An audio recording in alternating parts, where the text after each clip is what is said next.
नमस्कार. राज्यात जर बघितलं तर जे आहे सोयाबीनचे खरे आणि ताजे बाजारभाव या ठिकाणी आपण जाणून घेणार आहोत.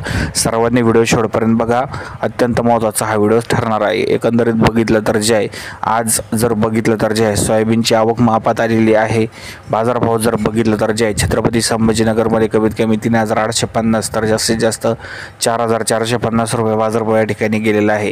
यानंतर नांदेडमध्ये बघितलं तर कमीत कमी 3,900 तर जास्तीत जास्त 4,600 रुपये मार्केट या ठिकाणी आपल्याला पाहायला मिळत आहे. यानंतर जर बघितलं तर बीडमध्ये कमीत कमी 3,800 तर जास्तीत जास्त 4,600 रुपये मार्केट पाहायला मिळत आहे. यानंतर जर बघितलं तर लासलगाव नाशिकमध्ये कमीत कमी 3,950 तर जास्तीत जास्त 3,900 तर एखाद्या वाकलाला जे आहे जास्तीत जास्त मध्ये बघितलं तर जे आहे 4,500 रुपये बाजारभाव पाहायला मिळत आहे.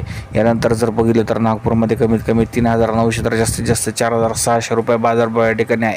धाराशिवमध्ये कमीत कमी 3,900 तर जास्तीत जास्त 4,500 रुपये भाव आहे.